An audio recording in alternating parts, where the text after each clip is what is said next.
Hey everyone, this is a video on why I don't have Instagram. I deleted it years ago now. I can't remember when exactly, but I think properly when I was 23. So a minute ago now. Many years ago. I want to explain why I tried. It was an addiction. I was into Instagram. And there were times where I would delete it and then get it back, delete it, get it back, and I didn't know how to control myself. And then when I was 21 in my third year of uni, I remember I deleted it and I had like so much peace, but I got it back. And I knew from then, I was like, one day this thing has to go. And for everyone it's different, but for me it's a personal conviction, because for various reasons I'll explain. And this is why I don't have Instagram and I won't have Instagram.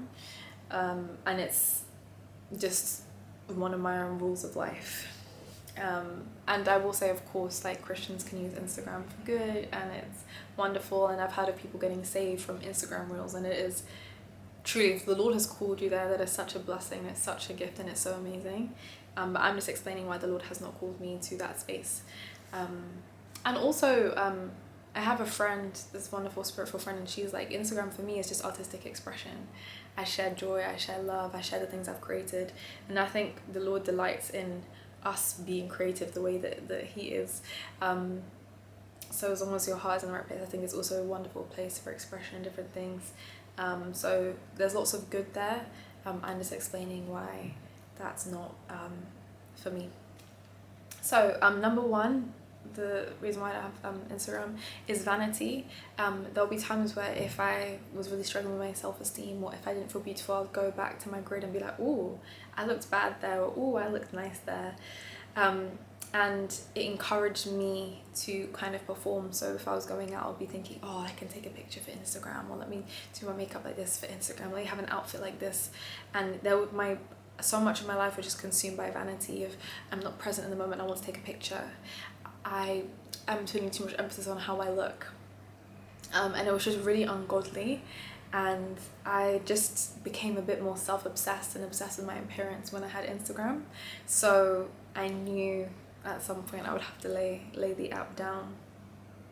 Another thing, the second reason, so one is vanity. It's so not of God. My eyes were not fixed on the Lord. My eyes were fixed more on me and my appearance and how I can be like a bad bee. And also I was quite, I deleted Instagram around the time I got saved. So I never knew how to use it in like in a godly way. And then I downloaded it to post some sermons or something. And it's still the things that sometimes I would see. I was just like, I don't want to be seeing like someone broke up or this couple, like, I don't care. So even a time when I was thinking, okay, let me see this in a different way, it's like, it's not just about what you post, it's also what you can see on the app as well. And I'll get to that. But number one is vanity. Number two is comparison. I'll compare myself. I would mention this in my last video, that one of the areas the enemy has used a lot in my life is self-esteem. And times me believing the lie that I'm not good enough, that I'm not beautiful enough, just that I'm not enough.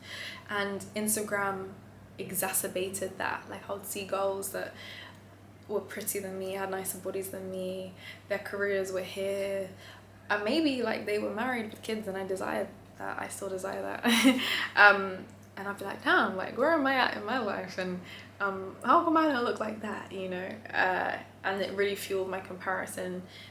And I remember the first year I deleted it, like, TMI, but I'd walk around, I'd look in the mirror, I'd be like, wow, I'm actually beautiful, like, my body is lovely. But it took removing Instagram for me to see, to just look in the mirror and be like, when I'm not comparing myself, me on my own, I kind of like what I see, you know, God created me like this, so why would I come into agreement with the lie that this is not enough? That's so sad.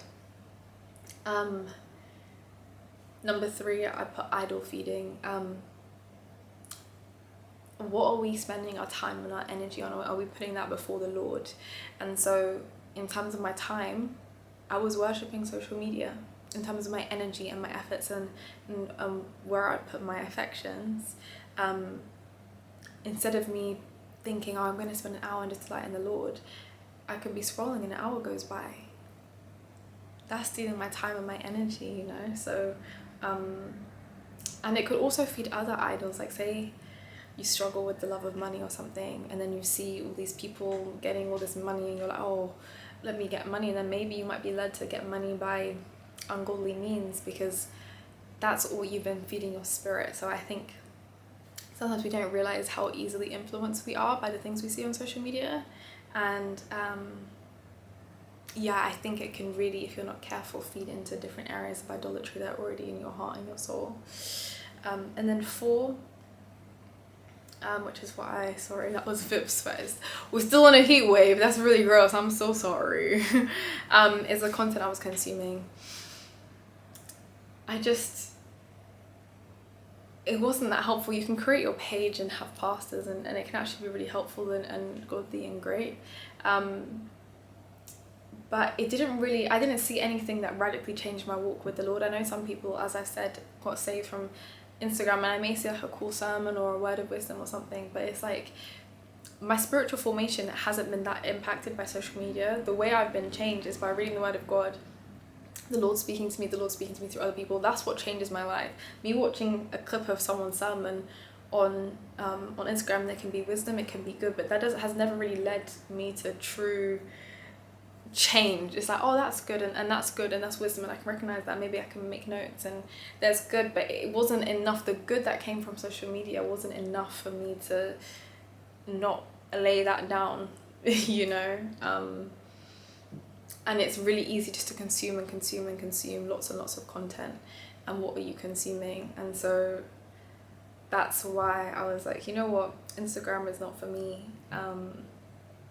because I'm consuming so much, and it is designed to be addictive, and I don't want to consume anything but the word of God right now. That's where I'm at. So yeah, that's where I aspire to be. That's the hope. Do I do that all the time? No, because you lay down one distraction and then you have others, but at least this one I've done, you know. Instagram is not my distraction, so then it's just realizing, okay, where else am I not giving all of my attention to the Lord, and how can I lay that down as well, and how can I make sure I'm prioritizing my relationship with Jesus every single day, all the time.